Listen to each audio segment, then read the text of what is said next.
और स्कूल में ले रहा था, उसमें अराउंड 200 बच्चे बैठे थे। और यू नो उन्होंने बच्चों ने कैसे कैसे क्वेश्चन करे मेरे से। सर, हमारा अर्थ एक प्लेनेट है ना। मैंने कहा हाँ जी बेटे प्लेनेट है। सर, किसी प्लेनेट के एक से ज्यादा मून भी हो सकते हैं। मैंने कहा यस हो सकते हैं। सर किसके? मैंने कहा बेटे जैसे सैटर्न, जुपिटर, ऐसे बच्चे मेरे से सवाल पूछने लग गए बहुत सारे। मैंने कहा वेट वेट वेट, आप तो सारे पूछने लग गए, पहले आप मेरे को अपने सवाल ही बताओ, कौन कौन से क्वेश्चन पूछते हैं, मैं आंसर बारी बारी दूंगा और इकट्ठा दे दूंगा। एक बच्चा बोला सर अगर अर्थ रोटेशन करना बंद कर दे तो क्या होगा? Okay, let me note down. मैंने नोट कर लिया। दूसरा बच्चा, सर अगर हम मून के ऊपर रहने लग जाएं तो क्या होगा? गुड। सर, ये लोग जो कैलेंडर बनाते हैं, ये कैलेंडर के अंदर भी मून और सन का कोई मूवमेंट का रोल होता है? इससे लिंक होता है ये अपने आप ही? मैंने कहा बताता हूँ। सर, जो हमारे प्लेइंग कार्ड्स होते हैं, प्ले जिससे हम ताश खेलते हैं, प्लेइंग कार्ड्स, उसमें भी 52 कार्ड्स होते हैं। और हमारे पूरे ईयर में 52 वीक्स होते हैं। तो उनका आपस में कोई लिंक है? मैंने कहा है। सर क्या लिंक है? मेरे को बताता हूँ। सर, मम्मा पापा ना रोज घर में ऐसे वर्ड बोलते हैं, अमावस्या, पूर्णिमा, एकादशी, संग्रांद। सर ये सारे शब्दों का मतलब क्या है? मैंने कहा लेट मी नोट डाउन। तो जैसे ही मैंने बच्चों के सारे क्वेश्चन नोट करे, तो मैंने देखा कि भाई ये चैप्टर तो बहुत मजेदार बनेगा।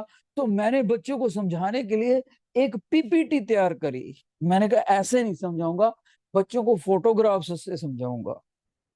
कोई बच्चा बोलता है सर मकर संक्रांति क्या है? कोई बच्चा बोलता है सर अहमदाबाद में काइट फेस्टिवल लगता है, आप गए हो क्या, उसका भी कुछ लिंक है? सर, सन सन के इर्द गिर्द अर्थ घूमती रहती हैं, सीजन्स कैसे बनते हैं, गर्मी सर्दी कैसे बनती है, विंटर समर कैसे बनता है, ऑटम और स्प्रिंग कैसे बनता है? सर आपको पता है एक ऐसा मौसम भी आता है जिसमें पेड़ों के सारे पत्ते गिर जाते हैं, और एक ऐसा मौसम भी आता है जिसमें पेड़ों के नए नए पौधे पत्ते उगते हैं। मैंने कहा हाँ बेटे, जिसमें गिर जाता है उसको बोलते हैं पतझड़, यानी कि ऑटम। और जिसमें नए पत्ते खिलते हैं उसको बोलते हैं बसंत, यानी कि स्प्रिंग। तो इन सारी चीजों को आज हम डिस्कस करेंगे। लेकिन मैं एक शॉर्ट में बात बता दूं, ये सारी की सारी चीजें, सीजन बनना, शैडो का साइज बड़ा छोटा बनना, या गर्मी सर्दी आने, ये सारी 3 बातों पे निर्भर है। 3 बातें, सुन लो सारी बातें। सर कौन कौन सी? Your attention. बेटे जो बच्चा नहीं सुनेगा ना, मैं लेट मी टेल यू, उसको एक भी पॉइंट नहीं समझ आएगा। सारे पॉइंट इंटरलिंक्ड है। एक तो ये कि हमारी अर्थ सन के इर्द गिर्द रोटेट करती है, revolution of earth around sun. एक ये। दूसरी सर, दूसरी बात ये कि हमारा मून अर्थ के इर्द गिर्द रोटेट करता है। Okay sir, moon revolves around earth and earth itself revolves around sun. Sir third बात ये कि अर्थ अपनी एक्सिस के इर्द गिर्द भी घूमती है, अपनी एक्सिस लाइक दिस। अगर ये अर्थ हो, ये अपनी एक्सिस के इर्द गिर्द भी घूमी जाएगी। ये देखो मैं नीचे से घुमा रहा हूँ, अपनी एक्सिस के इर्द गिर्द भी घूमेगी। ओके। तो 3 रोटेशंस हैं, रेवोल्यूशंस हैं, जिसकी मदद से सीजन्स भी बनते हैं। अलग अलग दिनों में अलग अलग मौसम बनता है, कभी शाम बनता है, कभी सवेरे बनता है। अब हम देखते हैं सारे जाने मिलकर पीपीटी की मदद से कैसे कैसे समझते हैं। Are you interested? जो बच्चा कह रहा है हाँ जी sir interested to listen, please raise your hand. Please raise your hand. अगर इंटरेस्टेड होगे तो भी मैं बताऊंगा, नहीं मैं लेक्चर छोड़ के जा रहा हूँ। वो एपिक्यूरस के बच्चे इंटरेस्टेड नहीं है, इनको बाहर कर दे, आउट कर दे, लेक्चर से निकाल दे एपिक्यूरस को। नहीं नहीं, बाद में है, बाद में उन्होंने इंटरेस्ट कर लिया शायद जज। Okay, let's me down down, thank you. First photograph, शाबाश। ये देखो 2 प्यारे प्यारे बच्चे हैं आपकी उम्र के।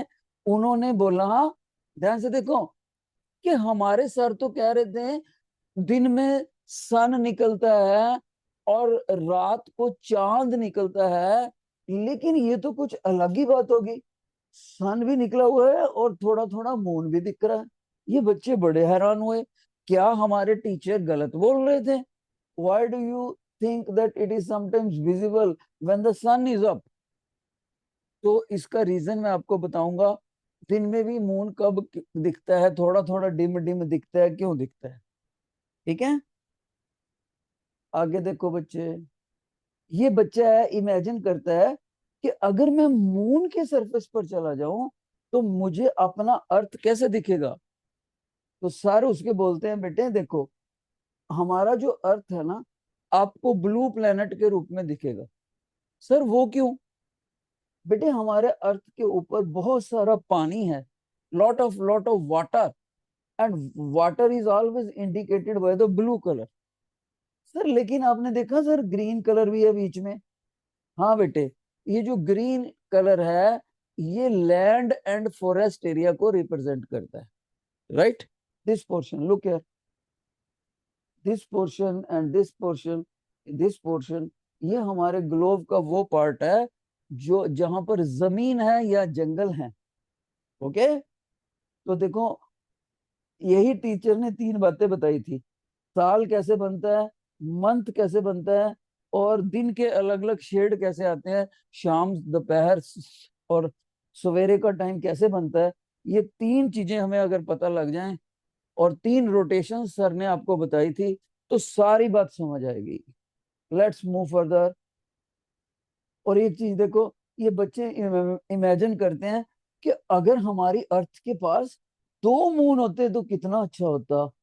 दो दो मून देखते, एक तुम्हारा होता, एक मेरा होता, हम दोनों खेलते। और एक बड़ा मून होता, एक छोटा मून। ऐसे बच्चों की इमेजिनरी बातें हैं बेटे। लेकिन कुदरत ने अपना सिस्टम बनाने के लिए किसी प्लेनेट को एक मून दे रखा है, किसी प्लेनेट को दो मून दे रखे हैं। इवन जुपिटर को तो 50 से भी ज्यादा मून दे रखे हैं। Okay, let's move. अब देखो, ये सारी फोटोज को अलग अलग से ध्यान दो बेटे। If we don't have clocks or calendars, how else could we measure time? अगर हमारे पास कैलेंडर ना हो, हमारे पास रिस्ट वॉच ना हो, क्लॉक ना हो, वॉल क्लॉक, तो हमें टाइम का कैसे पता लगेगा? Very simple. टीचर बोलेगा, बेटे देखो, आप यहाँ पर खड़े हो जाओ ग्राउंड के सेंटर में।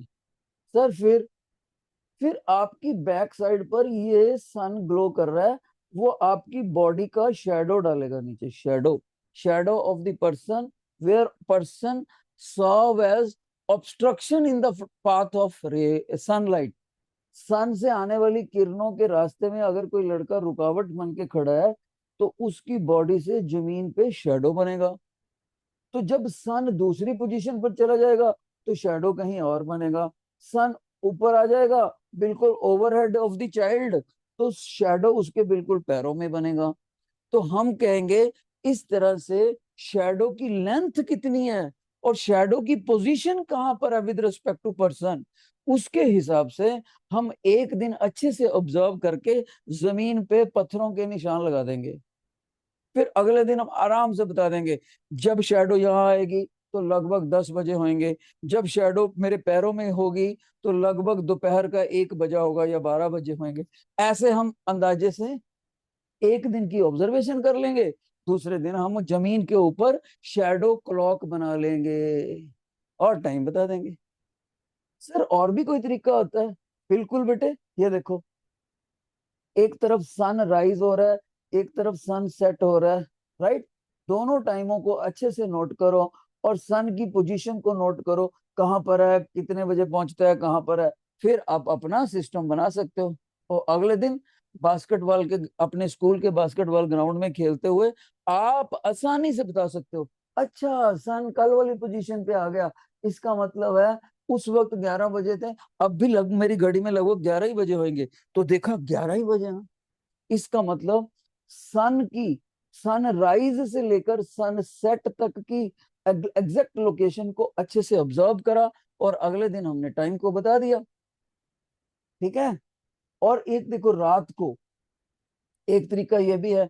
ये ना काफी सारे स्टार्स होते हैं बेटे, देखो स्टार्स है ना, स्टार के ग्रुप्स, स्टार को हमने फ्री हैंड से जोड़ा, जैसे ग्राफ पेपर में पॉइंटों को जोड़ते हैं। तो इनको जब हम स्टार को इमेजिनरी लाइन से जोड़ते हैं, एक पर्टिकुलर स्ट्रक्चर बनता है। जैसे ये काइट का स्ट्रक्चर बना हुआ है, पतंग का स्ट्रक्चर बना हुआ है। तो इस तरह से आसमान में जगह जगह पर ग्रुप ऑफ स्टार्स है। ग्रुप ऑफ स्टार्स को बोलते हैं कॉन्सेंटिलेशंस, कॉन्सेंटिलेशंस। उससे हमें अंदाजा लग जाता है कि इस वक्त कितना टाइम है, ये कंसंट्रेशन क्लियर हो रहा है, वो वाला डिम हो रहा है, अब वो क्लियर दिख रहा है, ये नहीं दिख रहा। उसके हिसाब से भी हम टाइम का अंदाजा लगा सकते हैं। एक और भी बात, कभी कभी मून ऐसा भी दिखता है सी शेप में, कभी कभी पूरा दिखता है। तो मून की जो स्ट्रक्चर है वो पूरा दिखता है, आधा दिखता है, आधे से ज्यादा दिखता है, आधे से भी कम दिखता है। तब उस और कहाँ पर दिखता है आसमान में, यहाँ दिख रहा है कि यहाँ दिख रहा है, रात को अलग अलग दिनों में, उसको हम अच्छे से ऑब्जर्व करें और फिर हम अंदाजा लगाना शुरू कर देते हैं टाइम कितना हो गया। हमारे जो एंसेस्टर्स थे उन्होंने एस्ट्रोनॉमिकल बॉडीज के मूवमेंट को बहुत बारीकी से स्टडी करा, तब जाके वो टाइम का अंदाजा लगा पाते थे। आपने अपने घरों में अपने दादी जी से पूछना, उनको पूछना दादी जी बिना क्लॉक को टाइम देख के बताओ कितना टाइम हुआ है। वो देखना क्या करेंगे, वो आपके घरों के बाहर धूप का देखेंगे, शैडो कहाँ पड़ रही है, कितनी धूप है, वो बोलेंगे 4:30 हुए होंगे। और जब क्लॉक देखोगे आप 4:30 ही हुए होंगे, क्योंकि पुराने लोगों को एक्सपीरियंस हो जाता है।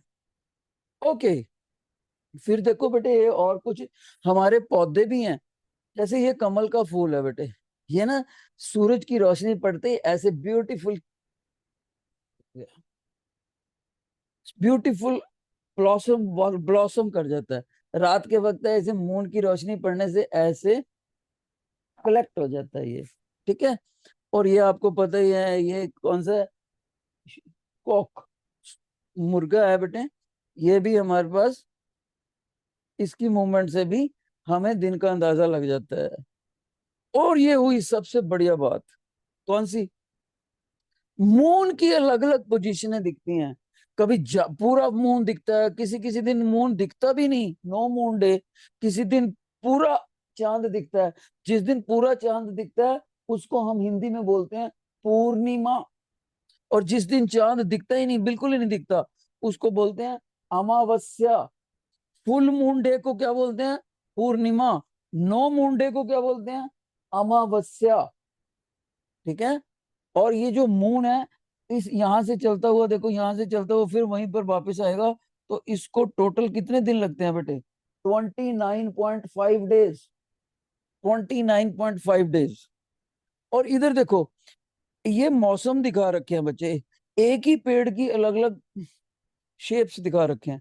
देखो इधर देखो, सबसे पहले कोई भी पत्ता नहीं दिख रहा इसके ऊपर, या बर्फ जमी हुई दिख रही है, थोड़ी बर्फ जमी हुई दिख रही है थोड़ा पेड़ के ऊपर, विंटर सीजन दिखा रखा। और ये देखो इसके पत्ते झड़ रहे हैं पेड़ के, ऑटम, पतझड़, विंटर का मतलब सर्दियां। और फिर ये देखो गर्मियों में सारा पेड़ ग्रीन दिख रहा है, ठीक है। क्यों दिख रहा है, क्योंकि ग्रीन कलर हमारे को हीट से बचाता है। और गर्मियों में कुदरत ने हमें हीट से बचाना होता है बेटे, गर्मियों में कुदरत ने हमें हीट से बचाना होता है, राइट। तो इसलिए भगवान उसको हरा करके रखते हैं। और ये देखो बसंत ऋतु में पेड़ के ऊपर नए नए हल्के हल्के पौधे आ रहे हैं, पत्ते आ रहे हैं, पत्ते। इस तरह से अलग अलग मौसमों में एक ही पेड़ की अलग अलग शक्ल होती है। लेकिन जानते हो मेरे को इसमें से सबसे बढ़िया कौन सा लगा, ये लगा, ये मून की पोजीशन अलग अलग दिनों में आसमान में अलग अलग होती है, और उसकी शेप भी चेंज होती है। कभी पूरा गोला दिखता है, कभी सी शेप में दिखता है। मैं तो इसको अच्छे से स्टडी करना चाहता हूँ। बच्चों ने बोला हाँ जी सर, हमें भी यही अच्छा लगा, यही समझाओ। तो समझाते हैं फिर। ये देखो, अब यहां से इंपॉर्टेंट बात शुरू होती है बेटे। पहली बात, बच्चा कहता है सर ये क्या है। मैंने कहा बेटे देखो क्या लिखा, फुल मून, और ब्रैकेट में लिखा है सेटिंग। सर क्या मतलब? ध्यान से सुनो। टीचर कहता है बच्चे, आप वो वाला दिन ढूंढो जिस दिन आपको चांद बिल्कुल गोल दिख रहा है आसमान। सर देख लिया, फिर क्या करना है? टीचर कहता है जानते हो, उस चांद को आप पूरी रात देखते रहो, कमरे अपने घर की छत पे सो जाओ, बीच बीच में देखते रहो उसको। तो आप देखोगे वो आपका पूरा चांद धीरे धीरे धीरे जब ढलेगा, छुप छुपना शुरू हो जाएगा, जब दिखना बंद हो जाएगा, तो वो वेस्ट में डिप होएगा, पश्चिम दिशा में छुपेगा वो। सर पश्चिम में आपको कैसे पता है? मैं बताता हूँ। मैं कहूंगा बेटे, चांद के फुल मून वाले डे से पहले मैंने रोज नोट कर लिया था सन किधर से उठता है। Sir always from the east. East से जो सन उठता है ना, तो मैंने देखा उधर ईस्ट है। तो मैंने अपने घर घर की दीवार के ऊपर ऐसे थोड़ा सा निशान लगा लिया, बालकोनी के ऊपर, इधर को ईस्ट है, इधर को ईस्ट है। ठीक है, वो निशान तो रात को भी लगा रहेगा दीवार पे। अब सन चला गया, रात का टाइम आ गया, निशान तो मेरा दीवार पे दिखेगा ही। तो मैंने क्या देखा, फुल मून डे ऐसे ऐसे ऐसे ऐसे ऐसे जब सेट इन होता है, जब छुपता है, तो मैंने देखा जिस पोजीशन में मून छुपता है, और जो मैंने लाइन लगा रखी थी पिलर के दीवार के ऊपर, उसकी बिल्कुल अपोजिट डायरेक्शन में जाके छुप रहा है। यानी उसी लाइन को मैं एक्सटेंड कर दूं, तो उधर सन था, सन के एग्जैक्टली अपोजिट वहां मून छुप रहा है। तो आपने पहला लर्निंग पॉइंट याद रखना है, जब भी फुल मून डे हो, वो सेट करते करते उस दिशा में छुपेगा जो बिल्कुल अपोजिट होएगी किसके? उस दिशा से जहां से दिन में सूरज निकलता है। यानी सूरज कहां से निकलता है? ईस्ट से। और फुल मून कहां पर वेस्ट होगा, सेट इन होएगा? हमेशा वेस्ट पे होएगा। जिन बच्चों को ये इंपॉर्टेंट बात समझ आ गई है, raise your hand, raise your hand. Okay, okay, good job, good job. अब इसको आप प्रैक्टिकल लाइफ में अपने दिन, कभी किसी दिन छत पे सोओगे, या तो आप खुद से ऑब्जर्व भी करना बेटे आप इस चीज को, कि वाकई सर सही कहते हैं, जिधर से सूरज निकलता है, हमें पता ही अपने घर में उधर से दिखता है, उधर उस विंडो से हमें रोशनी आती है, धूप आती है सुबह सुबह। तो वाकई क्या मून उसके अपोजिट जाता है, बशर्ते कि वो फुल मून डे हो। आधा सा कटा नहीं होना चाहिए सी शेप में, फिर नहीं, फुल मून डे की बात कर रहा हूँ। सर उसके बाद क्या होता है? और सर फिर एक भी बात बताओ कि अलग अलग दिन मून अलग अलग क्यों दिखता है, वो भी बताते हैं। पहली बात, मैं आपसे पूछूं, क्या मून की अपनी रोशनी होती है सन की तरह? तो आपका आंसर होना चाहिए नहीं सर, नहीं होती। फिर ये चमकता क्यों है इतना? आपका आंसर होना चाहिए सर, सन की रेडिएशन मून पे पड़ती है, मून से टकरा के हमारी धरती की तरफ आती हैं, और हम अर्थ के ऊपर एज एन ऑब्जर्वर खड़े होते हैं, हमारी आंखों में पड़ती है, तो वो हमें मून चमकता हुआ दिखता है। बेसिकली वो सन से आ रही रेडिएशन को, लाइट रेज को रिफ्लेक्ट करके हमारी आंखों में भेजता है मून, तब चमकता है। पर एक बच्चे का सवाल, sir sir sir sir, moon तो रात को दिखता है यूजुअली चमकदार, लेकिन रात को तो सन होता ही नहीं। आप कह रहे हो सन की रेडिएशन जो मून पे पड़ेंगी, और मून से टकरा के हमारी आंखों में आएंगी, पर मून तो रात को दिखता है, रात को तो सन होता ही नहीं, फिर रेडिएशन टकराएंगी कैसे? इंपॉर्टेंट बात, इंपॉर्टेंट बात बेटे, इंपॉर्टेंट बात ये है, योर अटेंशन।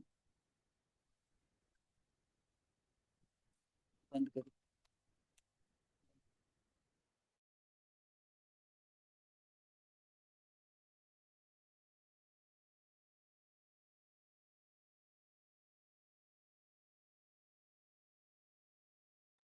Your attention. तो ये हो गया बच्चे फुल मून डे, ठीक है। अब एक और फोटोग्राफ दिखाता हूं आपको, ये देखो। इसमें क्या दिखाया टीचर ने? इसमें देखो, यहाँ सन का साइज फुल मून से थोड़ा कम हो गया, यहाँ और कम हो गया, यहाँ आधा रह गया मून, यहाँ थोड़ा सा सी शेप में आ गया, और फिर एक दिन ऐसा भी आता है जब ये नहीं दिखता।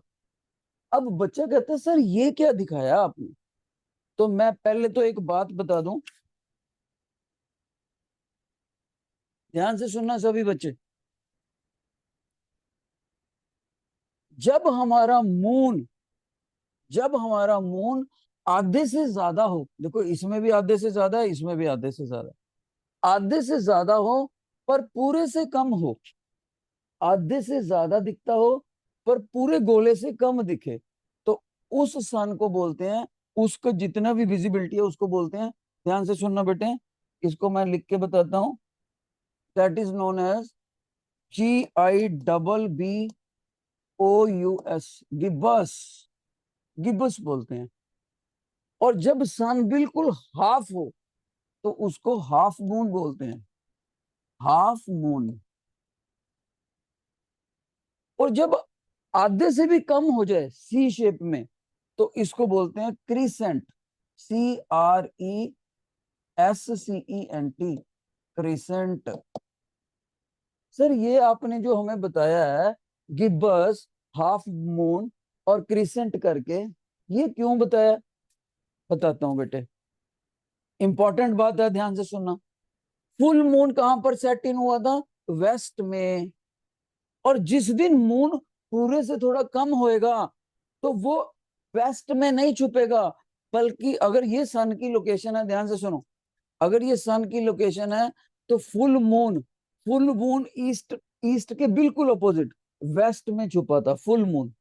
सर अगर फुल मून नहीं है, गिब्बस है, गिब्बस, तो टीचर कहता है वो वेस्ट में ना छुप के वेस्ट के साथ में छुपेगा, वेस्ट में ना छुप के वेस्ट के साथ में छुपेगा, रोक, ठीक है, ए यहां पर, इज दैट क्लियर। और ज्यादा होएगा तो यहां पर, और छोटा होएगा तो यहां छुपेगा, और बिल्कुल ही डिम टाइप होएगा तो जो बिल्कुल ही डिम टाइप क्रिसेंट वाला यहां छुपेगा सन के पास पास, और बिल्कुल ही डिम हो जाएगा नो मुंडे तो इधर छुपेगा।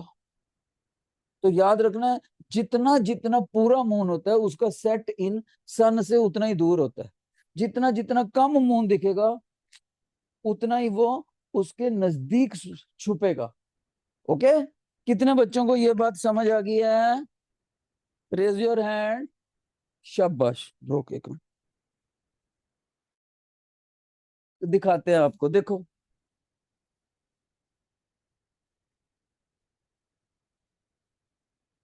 Please look at this photo.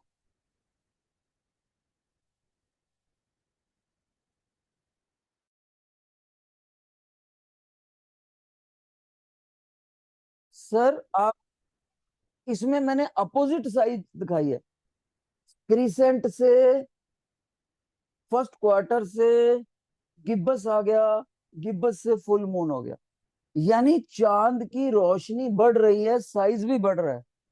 और आपको पता है बेटे, अगर आप सुबह सुबह अपने शूज पॉलिश करते हो तो शाइनिंग के लिए क्या करते हो, पॉलिश करने के बाद एक और चीज मिलती है जिसको हम बोलते हैं वैक्सिंग, मोम लगाते हैं, मोम वैक्सिंग, वो एक शीशी में मिलता है हमें, पहले पॉलिश करते हैं फिर वैक्सिंग का करते हैं, ज्यादा शाइनिंग आ जाती है। जहां पर भी मोम लगेगा वैक्सिंग होगी, चमक आती है, इसीलिए उन्होंने एक वर्ड लिख लिया वैक्सिंग फेस। जब मून की चमक कम से ज्यादा हो, और ज्यादा हो, फुल मून डे हो, तो इसको वैक्सिंग फेज बोलते हैं, वैक्सिंग। ओके, और यहां से नो मून डे से लेकर फुल मून डे तक टोटल 15 डेज लगते हैं, 5 days, again 5 days, again 5 days, लगभग 15 डेज लगते हैं वैक्सिंग फेज को। तो बच्चा कहता है सर जो आपने इससे पहले दिखाया था उसमें चांद कम हो रहा है, उस फेज को क्या बोलते हैं और कितने दिन लगते हैं, उस फेज को भी 15 डेज लगते हैं, 15 डेज। और चांद जब फुल मून से कम होता होता और कम होता होता और कम होता डिसअपियर हो जाए, उसको 15 दिन लगते हैं। और उस चीज को हम बोलते हैं, ध्यान से सुनो, उसको हम बोलते हैं वेनिंग पीरियड, वेनिंग फेज, वेनिंग फेज। ये वेनिंग फेज कौन सा है, जब चांद की चमक गिरती चली जाएगी और साइज भी कम होता जाएगा, तो फिर वेनिंग फेज का बिल्कुल अपोजिट क्या हो गया, ये आ गया वैक्सिंग फेज। और दोनों को मिला दें दोनों को ऐड कर दें तो टोटल दिन बनेंगे कितने, लगभग 30 डेज बनेंगे, 30 डेज, 1 मंथ। ओके, ये देखो आगे, देखो लिखा भी है teacher, waxing moon best seen after sunset. जो वैक्सिंग मून होता है, जब पूरा मून डे होता है, तो जब सनसेट, जिधर को सनसेट होता है ना, उस तरफ ही अपना मून, यानी वेस्ट में दिखेगा। और जब डिम होता हुआ वेनिंग मून, वेनिंग मून बिल्कुल छोटा सा पतला सा दिखेगा, तो जिस तरफ से सूरज उगता है उधर को ही डूबता है वो। ये दोनों बातें याद रखनी है। वैक्सिंग डेज सन की डायरेक्ट उगने वाली डायरेक्शन से अपोजिट, और वेनिंग वाला मून किधर छुपेगा, जिधर से सन राइज करता है। ओके,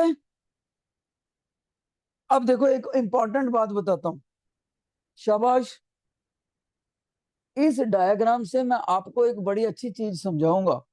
सभी बच्चे ध्यान से देखो, इस डायग्राम से मैं मून की एक बहुत बढ़िया प्रॉपर्टी बताऊंगा आपको। पहले इसको समझो। ये दो फ्रेंड्स हैं, दोनों फ्रेंड्स सर्कुलर ट्रैक पे इकट्ठा दौड़ना शुरू करते हैं। अगर तो ये बराबर की स्पीड पर चले तो ऐसे ऐसे बातें करते करते करते करते चलते रहेंगे। लेकिन अगर दोनों दोस्तों में से, बेटे ये बच्चा कौन है, माइल्टस, who is this girl, माइल्टस please sit down. ये कौन बच्चा क्लास में रोमिंग कर रहा है, माइल्टस section, please sit down.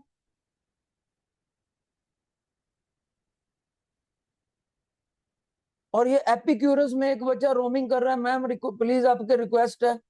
Epicurus का बच्चा कभी आगे जाता है कभी पीछे जाता है, वो रेड शर्ट वाला देखो आप। चलो नेक्स्ट देखो, ये दोनों बच्चे अगर सर्कुलर ट्रैक पे घूमते हैं, अगर तो बराबर चलेंगे दोनों, ना कोई तेज होएगा ना स्लो होएगा, तो इकट्ठे चलते रहेंगे। लेकिन तब क्या होता है, जब एक लड़का थोड़ा सा फास्ट हो जाता है, एक लड़का थोड़ा सा फास्ट हो जाता है, फिर वो घूमते घूमते घूमते फिर से जब बराबर आएंगे, तो उसी पोजीशन पे बराबर नहीं आएंगे, बल्कि थोड़ा सा आगे बराबर आएंगे। क्योंकि येलो वाला बच्चा जो स्लो चल रहा है, वो भी तो थोड़ा सा आगे भाग लेगा। तो इसका मतलब ये हुआ कि अगर दोनों की स्पीड में फर्क है, दोनों रोटेट कर रहे हैं और अलग अलग स्पीड से फर्क कर रोटेट कर रहे हैं, तो जब अगले राउंड में वो आपस में फेस टू फेस आते हैं, मिलते हैं, तो वो पुरानी पोजीशन पर नहीं मिलते, कहीं नई पोजीशन पर मिलते हैं। अब इसी चीज को हम इधर डेजिग्नेट करेंगे। देखो इसी चीज को, हमारा मून ना ऐसे ऐसे ऐसे ऐसे घूम रहा है अर्थ के इर्द गिर्द। ध्यान से सुनना, वेरी इंपॉर्टेंट।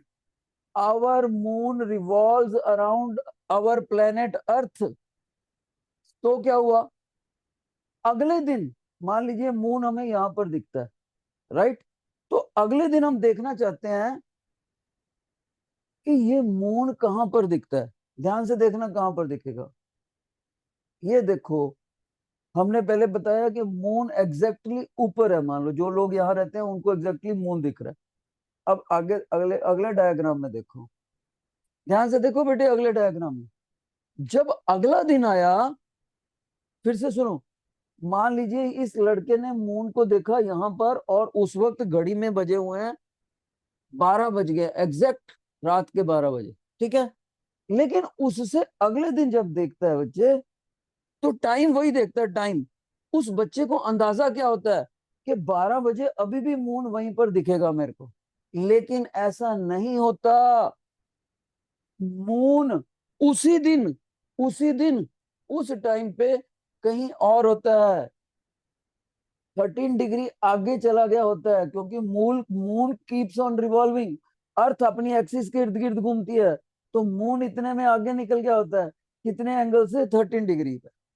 तो अब जब अर्थ रोटेट करके वहां पर आएगी और मून फेस टू फेस आएगा, एडिशनल टाइम लग जाएगा। जानते हो कितना एडिशनल टाइम लग जाएगा, 50 मिनट का, 50 मिनट का। 50 मिनट के बाद यहाँ पर लड़के हुए खड़े, जो लड़के को यहाँ पर मून ओवरहेड दिख रहा था, वो आगे जाएगा तब ओवरहेड दिखेगा। यानी 13 डिग्री का एडिशनल एंगल कवर करने के लिए 50 मिनट का ज्यादा टाइम लग जाएगा। 50 मिनट 50। और देखो उससे भी अगले दिन 13 डिग्री, अगले दिन उससे भी अगले दिन 13 डिग्री का एंगल और ट्रेस हो जाएगा, 13 डिग्री का एंगल और ट्रेस हो जाएगा। तो बच्चा कहेगा सर मान लीजिए ये आज है, ये कल है, ये परसों है, तो परसों वाले दिन जब सन ओवरहेड पोजीशन में आएगा, मून ओवरहेड पोजीशन में आएगा, तो कितना एडिशनल टाइम लग जाएगा? टीचर बोलेगा पहले वाले दिन के मुताबिक उसके कंपैरिजन में 50 + 50, 50 + 50, 50 + 50, 50 + 50, 2 बार दोनों को ऐड, इतने मिनट एक्स्ट्रा लगेंगे। ओके, याद रखना हर 24 घंटे के बाद जब आप देखते हो तो मून 13 डिग्री आगे चला जाता है। कल, आज के मुकाबले कल वहां होगा, कल के मुकाबले परसों यहाँ होगा, परसों के मुकाबले फिर 13 डिग्री हो जाएगा, उससे भी अगले दिन, राइट। और उस 13 डिग्री को कवर करने के लिए एडिशनल अर्थ को रोटेट करना पड़ता है थोड़ा सा, और उस टाइम को लग जाते हैं 50 मिनट्स, 50। एक बच्चे ने मेरे से पूछा सर अभी तक आपने हमें ये नहीं बताया कि मून जो है वो अलग अलग शेप का क्यों दिखता है। उसके लिए मैं आपको एक एक्टिविटी करके दिखाता हूँ। देखो भाई, मैं अपने असिस्टेंट टीचर को बोलता हूँ कि ये जो टॉर्च है, ये जो टॉर्च है, इसको तुम सन मान लो, सन से आ रही रेडिएशन। वो कहता है ठीक है। और ये जो चीज है, ये वाला, इसको मान लो मून, मून मान लो। सभी बच्चे ओके। और मेरे फेस को मान लो अर्थ, फिर अर्थ के ऊपर मैं खड़ा हूं एज एन ऑब्जर्वर। और याद रहे ये मून अर्थ के इर्द गिर्द रोटेट कर रहा है ऐसे। ध्यान से सुनो, moon revolves around the earth, moon revolves around the earth. मंजूर है? और सामने से सनलाइट आ रही है। लो भाई टॉर्च को जगाओ और मेरे मून के ऊपर डालो। खड़े हो जाओ, खड़े हो जाओ प्लीज। ये देखो, पहले एक बार ऑफ करो लाइट को। ये लाइट ऑफ हो गया बेटे। अब ऑन करो। ये सनलाइट यहाँ पड़ती है। मान लीजिए मेरा फेस यहाँ पर है, तो सनलाइट तो इधर पड़ रही है मून के, मेरा फेस मून के बैक साइड पर आ गया, तो उस दिन मेरे को मून दिखेगा ही नहीं। क्यों?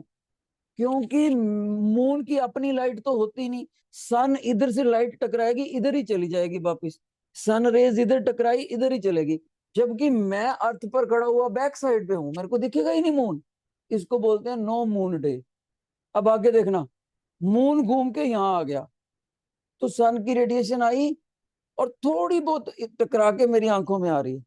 सन की रेडिएशन मून पे गिरी, थोड़ी बहुत मेरी आंखों में आ गई। मेरे को सी शेप दिखेगा मून, सी शेप, क्रिसेंट, क्रिसेंट दिखेगा बेटे।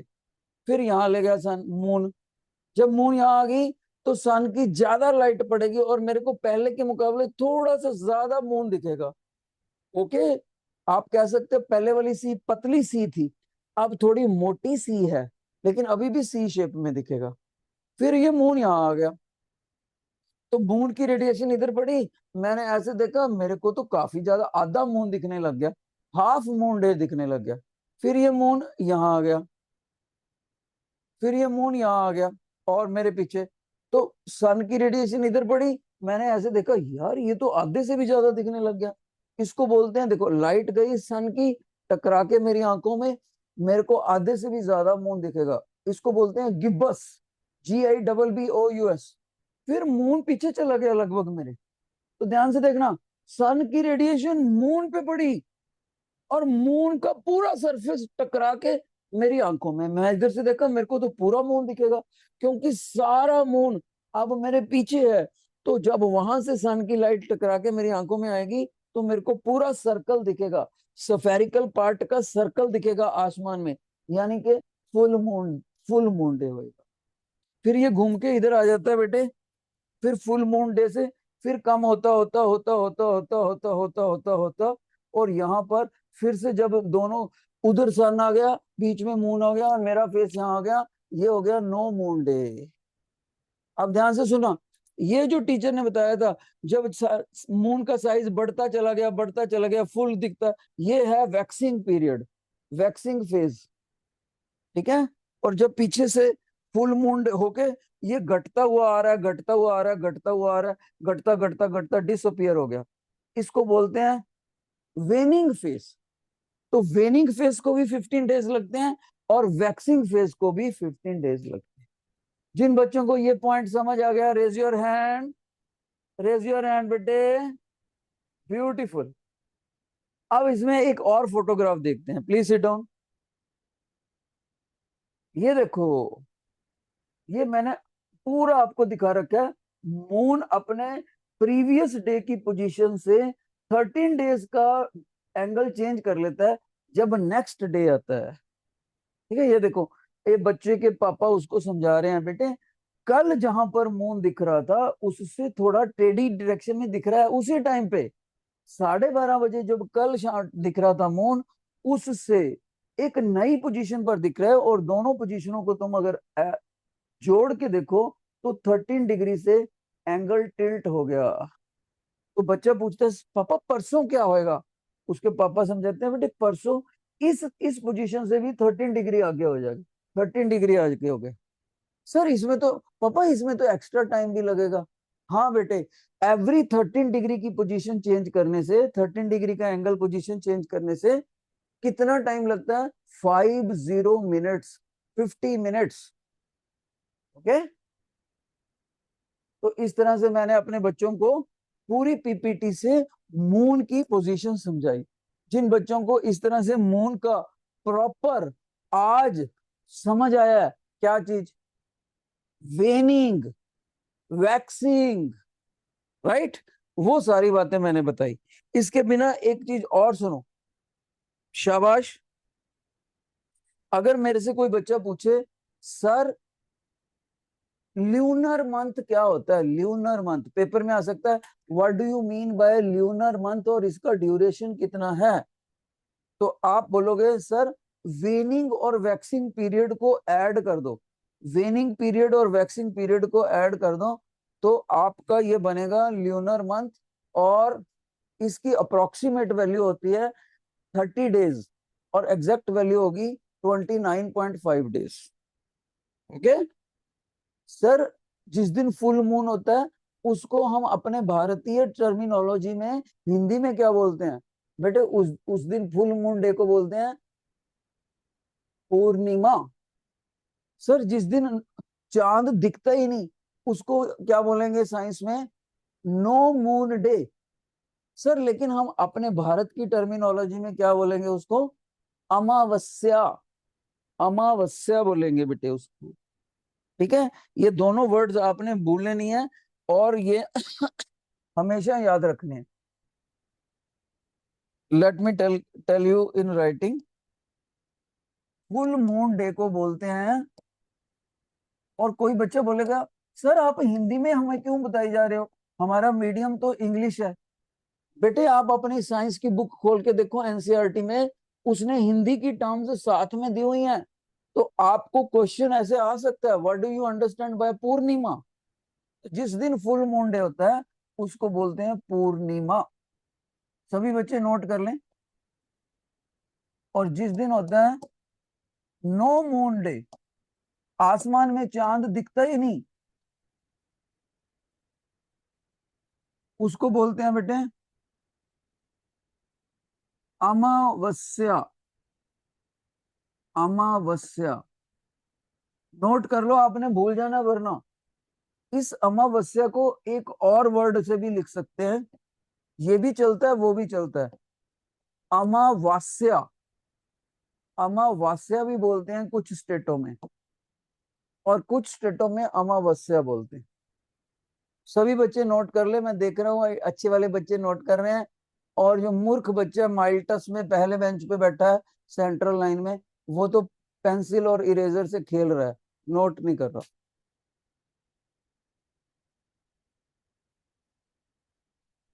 शाबाश। आप बोलोगे सर ये जो जितनी भी चीजें हैं ये सारी एनसीईआरटी को कौन बताता है? साइंटिस्ट बताते हैं। सर वो साइंटिस्ट कहां पर होते हैं? ध्यान से सुनो, हमारे देश में एक डिपार्टमेंट है जिसका नाम है MD, इंडियन मेट्रोलॉजिकल डिपार्टमेंट। फिर से सुनो, Indian meteorological department. Okay sir.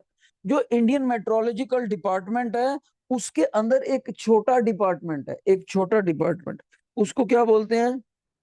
उसका सब department PAC, positional astronomy centre. फिर से सुन लो, पोजिशनल एस्ट्रोनॉमी सेंटर। एम का क्या मतलब था? मेट्रियोलॉजिकल। इंडियन मेट्रियोलॉजिकल डिपार्टमेंट है भारत सरकार का, उसके अंदर एक छोटा ऑफिस है, पोजिशनल एस्ट्रोनॉमी सेंटर। वो सारा दिन आसमान को स्टडी करता रहता है, वहां से वो मौसम के अंदाजे लगाता है और हमारे किसानों को बता देता है कि इस पर्टिकुलर दिन यहाँ पर बारिश होएगी, अपनी फसलें पहले पहले काट लो। इस इस पर्टिकुलर दिन बहुत ज्यादा गर्मी होगी, तो हो सकता है आप एक दिन पहले ही फसलें काट लो या बो दो। हमारे किसानों को गाइड करता रहता है। हमारा देश कौन सा है? एग्रीकल्चरल लीडिंग स्टेट है। तो बच्चा कहेगा सर एग्रीकल्चरल लीडिंग स्टेट कैसे? हमारे देश में तो लोग और काम भी करते हैं, टीचर भी हैं, वकील भी हैं, और भी डॉक्टर भी हैं। तो एग्रीकल्चरल लीडिंग डे कैसे डे कंट्री कैसे बोल रहे हो? सुनो, अगर हमारे देश में 100 लोग पैसा कमाते हैं, 100 लोग, तो उसमें से 69 लोग, 69 लोग खेती बाड़ी से पैसा कमाते हैं, एग्रीकल्चर से पैसा कमाते हैं। 100 में से 69। इसलिए हमारा देश एग्रीकल्चरल लीडिंग डे है। दिखने में दिखते नहीं है सर, वकील भी तो होते हैं, डॉक्टर भी तो इतने सारे हैं, लेकिन सबसे ज्यादा किसान ही हैं। और किसानों की फसलें कब बोनी है, कब उसका सीजन है, किसी पर्टिकुलर डे में। आपने देखा, सारा दिन सारे महीनों में आम नहीं मिलता, कुछ महीनों में मिलता है। सारे महीनों में मार्केट में जामुन नहीं मिलती, कुछ महीनों में मिलती है। सारे महीनों में लीची नहीं मिलती। एक बच्चा, हाँ सर लीची तो मेरे को बहुत अच्छी लगती, लेकिन सारे महीनों में नहीं मिलती, एक पर्टिकुलर डेज में मिलती है। इसलिए किसानों को भी पर्टिकुलर डेज में एक पर्टिकुलर फसल बोनी पड़ती है, किसी पर्टिकुलर मंथ में, और पर्टिकुलर डेज में ही कुदरत उसके फल को पकाती है। ये सारा सीजन का, मौसम का खेल चलता रहता है, कभी गर्मी, कभी सर्दी, कभी पतझड़। तो इसलिए हमारे देश ने एक डिपार्टमेंट बना दिया, पोजिशनल एस्ट्रोनॉमी सेंटर। सारा दिन आसमान को स्टडी करी जाओ, मून को देखो, सन को देखो, अर्थ को देखो, और हमारे किसानों लोगों की मदद करो। इज दैट क्लियर बेटे? अब एक बात और सुनो, शाबाश। ये जो आपको एक्टिविटी मैंने करके दी है ना, ये आप घर में करना जाकर। आप एक बॉल ले लेना, अच्छी बात है व्हाइट कलर की लेना आप बॉल, उसके नीचे एक रॉड लगा देना। लगा दिया, आप कमरे को, लाइट को ऑफ कर देना कमरे की, रात के वक्त करना है।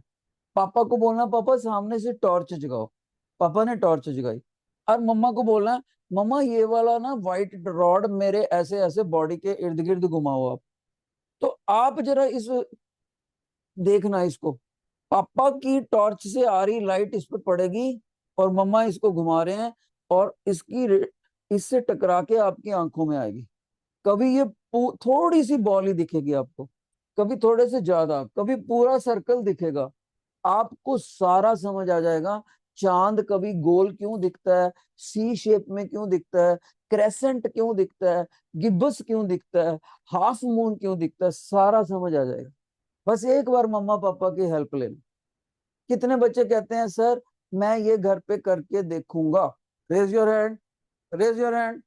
मम्मा पापा की हेल्प लेनी है, प्लीज प्लीज प्लीज। देखो बच्चे, कुछ बच्चों के ही हाथ खड़े हैं। जिन बच्चों के हाथ खड़े हैं वो इंटेलिजेंट निकलेंगे, उनको लाइफ में अच्छी सैलरी मिलेगी। अच्छे ऑफिसर बनेंगे, अच्छे बिजनेसमैन बनेंगे। और जिनको नहीं नहीं सर अब समझ तो आ गया करना क्या है, वो लेजी स्टूडेंट है। ठीक है बेटे, इस तरह से मैंने अपने बच्चों को ये सारा सिखाया। और फिर हम अगले लेक्चर में आपको सिखाएंगे कि कैलेंडर कैसे बनते हैं। एक हमारे देश का एक और चीज होती है जिसको देख के हम अंदाजा लगाते हैं जन्माष्टमी का त्योहार कब होएगा, राखी का कब होएगा। उसको बोलते हैं पंचांग। ये होता है नाम बेटे, पंचांग।